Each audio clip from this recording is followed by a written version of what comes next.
जय हिंद दोस्तों, defence diary के संक में आपका स्वागत है। मैं हूं मंजीत नेगी। डिफेंस डायरी के संक में बात एक और महावीर की, एक ऐसे महायोद्धा की जिसने 1971 के युद्ध में पाकिस्तानी सैनिकों के छक्के छुड़ा दिए।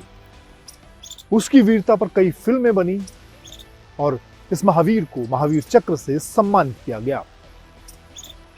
बात करेंगे इस महावीर की वीरता की, लेकिन उससे पहले डिफेंस डायरी में हर बार की तरह तीनों सेनाओं से जुड़ी कुछ बड़ी खबरों को नोट कर लेते हैं।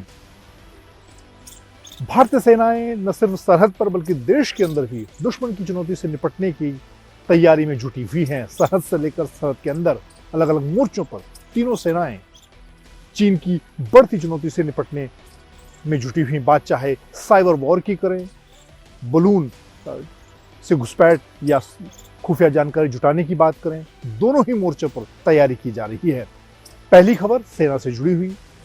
भारतीय सेना ने, खुफिया एजेंसियों ने सैनिकों को, अधिकारियों को, उनके परिवारों को एक नई एडवाइजरी जारी की है, जिसके मुताबिक सरहद पर तैनात सैनिकों और उनके परिवारों से कहा गया है कि वो चीनी कंपनियों के बने मोबाइल फोन का इस्तेमाल न करें। चीनी सेना लगातार साइबर के मोर्चे पर भारतीय सेनाओं की सुरक्षा में सेंध लगाने में लगी रहती है, सरहद से लेकर सरहद के अंदर, सेना मुख्यालय, अलग अलग मोर्चों पर। और इसीलिए ये एडवाइजरी महत्वपूर्ण हो जाती है, जिसमें कहा गया है कि सैनिक और उनके परिवार चीनी कंपनियों के अलग अलग तरह के मोबाइल, अलग अलग कंपनियों के मोबाइल अलग अलग नामों से जो मार्केट में हैं, उनसे बचें, उनकी खरीदारी से बचें, क्योंकि चीन खासतौर से सैनिकों को, उनके परिवारों को खुफिया जानकारी जुटाने के लिए साइबर के जरिए टारगेट करता है। हालांकि भारतीय सेना समय समय पर तीनों सेनाएं इस तरह की एडवाइजरी जारी करती हैं, लेकिन इस वक्त यह एडवाइजरी काफी महत्वपूर्ण हो जाती है। और इसी कड़ी में चीन की एक और चुनौती जो हाल के दिनों में सामने आई है। कुछ समय पहले अमेरिका में चीन का एक बड़ा बलून पकड़ा गया, जो अमेरिका की सुरक्षा में सेंध लगाने में की फिराक में था।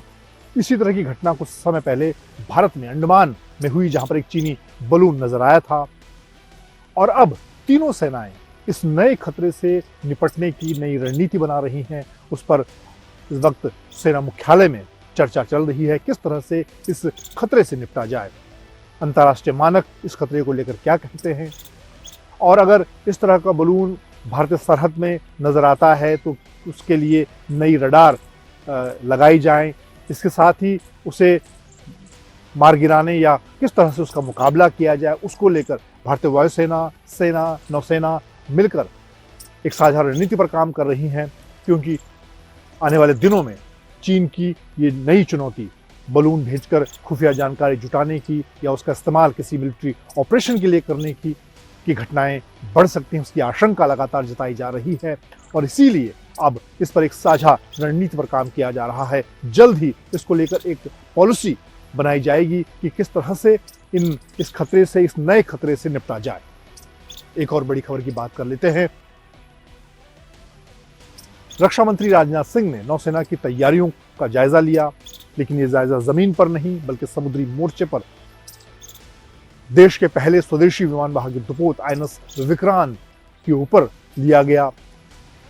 समुद्र में तैरते हुए समुद्री मोर्चे पर आईएनएस विक्रांत में पहली बार नौसेना की कमांडर कॉन्फ्रेंस हुई, जिसमें नौसेना के सभी top commander, CDS general Anil Chauhan, रक्षा मंत्री राजनाथ सिंह ने समुद्री मोर्चे पर नौसेना की बढ़ती चुनौतियों और खास तौर से समंदर के अंदर और बाहर समुद्री मोर्चे पर चीनी चुनौती से निपटने की तैयारियों को देखा। कुछ समय पहले देश के पहले स्वदेशी विमान वाहक युद्धपोत आईएनएस विक्रांत को प्रधानमंत्री नरेंद्र मोदी ने नौसेना में कमीशन किया था। हाल ही में इस विमान वाहक युद्धपोत पर देश के पहले स्वदेशी लड़ाकू विमान एलसीए नेवी ने सफल उड़ान भरी। MiG-29K ने भी इस पर उड़ान भरी है।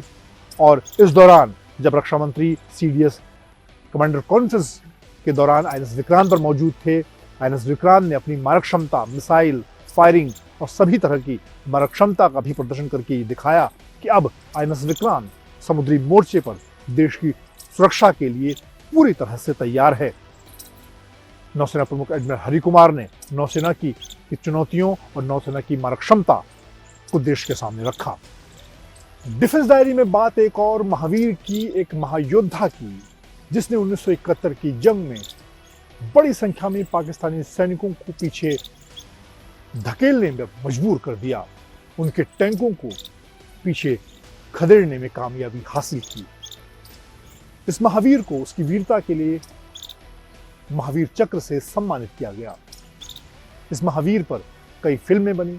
हम बात कर रहे हैं ब्रिगेडियर कुलदीप सिंह चांदपुरी की। ब्रिगेडियर कुलदीप सिंह का जन्म 22 नवंबर 1940 को मौजूदा पाकिस्तान के मिंटगुमरी में हुआ, लेकिन 1947 में बंटवारे के वक्त उनका परिवार पंजाब के नवा शहर जिले में आकर बस गया। उन्होंने होशियारपुर में अपनी पढ़ाई की और बचपन से उन्हें सेना में जाने का उनके अंदर उनका शौक था, और ये उनका शौक 1962 में जाकर पूरा हुआ, जब भारतीय सेना में उन्हें बतौर सेकंड लेफ्टिनेंट कमीशन दिया गया। ये 1962 की लड़ाई का वक्त था जब इमरजेंसी कमीशन के तहत युवाओं को इस तरह का कमीशन दिया जाता था। और उसके बाद सेना में शामिल होने के बाद 1965 के युद्ध में लेफ्टिनेंट कुलदीप सिंह ने अपनी भूमिका निभाई, लेकिन असली वीरता उन्होंने 1971 के युद्ध में दिखाई, जब ब्रिगेडियर चांदपुरी और उनके साथियों को लोंगे वाला मोर्चे पर पाकिस्तान सरहद पर उनकी यूनिट तैयार थी, पंजाब रेजिमेंट उनकी जो यूनिट थी उसमें उनकी तैनाती थी। और हम सबको याद है बॉर्डर फिल्म 1971 की उस लड़ाई पर बनाई गई, जिसमें अभिनेता सनी देओल ने ब्रिगेडियर चांदपुरी की भूमिका निभाई थी। उस फिल्म में उनकी वीरता को दिखाया गया, लेकिन हम असल में लोंगेवाला मोर्चे पर उनकी वीरता की कहानी आपको बताते हैं।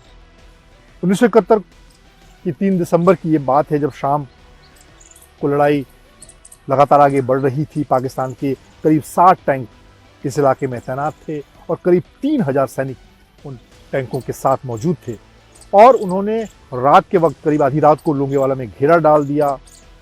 खुद ब्रिगेडियर कुलदीप सिंह चांदपुरी ने बाद में कई इंटरव्यू में इस बात की तस्दीक की, इस बात के बारे में बताया कि किस तरह से वो चारों तरफ से दुश्मन से घिर गए थे।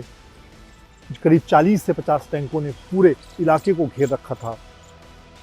और अगर उनकी यूनिट की बात करें, उनके पास बड़े हथियार के तौर पर सिर्फ मशीन गन जैसे हथियार थे, जो पाकिस्तानी टैंकों का मुकाबला नहीं कर सकते थे। लेकिन ऐसे हालात में अपनी पोस्ट को छोड़कर जाना का विकल्प उनके पास था। लेकिन एक सैनिक के तौर पर जब उन्होंने भारतीय सेना में कमीशन लिया, जब उन्होंने देश की रक्षा की शपथ ली, तो उनके सामने पीछे हटने का कोई विकल्प नहीं था। जब उन्होंने चारों तरफ से अपनी छोटी सी सैन्य टुकड़ी को घिरते हुए देखा, उन्होंने अपने सैनिकों को इकट्ठा किया और उन्होंने कहा, उन्होंने सिख गुरु गोविंद सिंह की याद दिलाई कि किस तरह से उन्होंने देश के लिए, धर्म की रक्षा के लिए अपने दोनों बेटों को कुर्बान कर दिया।